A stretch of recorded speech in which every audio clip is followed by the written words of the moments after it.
अपने पुत्र वधू को नंगा देखकर, अर्धनग्न अवस्था में देखकर उससे मैरिज कर लेनी और कुरान के नाम पर एक आयत उतार देनी कि अल्लाह जो चाहता है वही होता है।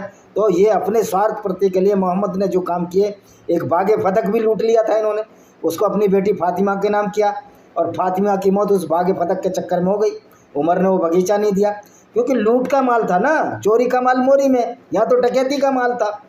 तो बहुत डकैती डाली गोल्डन पीरियड में गैर मुस्लिमों पर। ये अब चल सकती है क्या? नहीं चल सकती। जिन्होंने पैगंबर को मक्का से निकालने की साजिश, जो पैगंबर के खिलाफ लड़ाई लड़ रहे थे, संक्षेप में धार्मिक उत्पीड़न था। ओ भाई, जब धार्मिक उत्पीड़न तो था ही नहीं, जो भी धार्मिक उत्पीड़न किया इस्लाम ने किया, पूरी हिस्ट्री गवाह है। मोहम्मद के से लेकर आज तक इस्लाम ही दूसरे लोगों का उत्पीड़न करता रहा। पारसी पूरे ख़त्म कर दिए गए, पारसी का अस्तित्व नहीं बचा हुआ। भारत में रह रहे 3-4 लाख।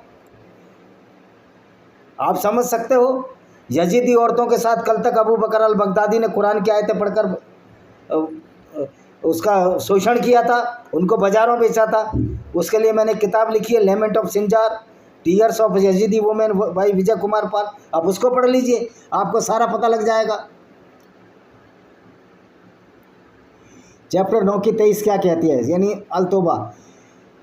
वर्णित काफिरों जिन्होंने अपनी कभी संधियों को नहीं तोड़ा, न ही मुसलमानों के दुश्मनों की नहीं।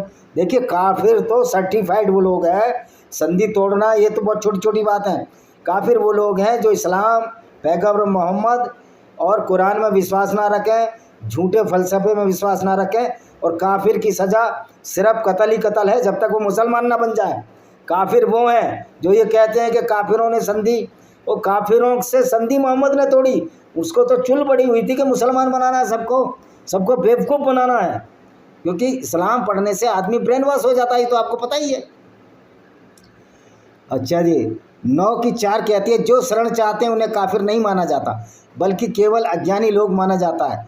ला यालूमिन 9:6 और 9:5 में सज़ा से मुक्ति है कि अगर आप मुसलमान नहीं हैं तो आपको कत्ल किया ही जाएगा, लेकिन आप मुसलमान हैं, आपको कत्ल नहीं किया जाएगा, आप उनकी शरण में जाओ। यही कहकर तो भारत में ज़बरदस्ती हिंदुओं को मुसलमान बनाया गया। ए ईमान वालों, सचमुच मुशरिक अशुद्ध हैं। अब ये देख, साफ बोला गया है कि गैर मुस्लिम हैं वो अशुद्ध हैं और पोटी जितने गंदे हैं।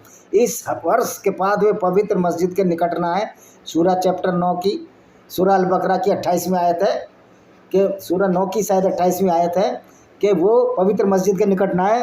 अब लोगों के खून से सींचा का जो काबा इनकी पवित्र मस्जिद हो गया, तो ये खून से तिलक करते हैं लोगों का, लोगों की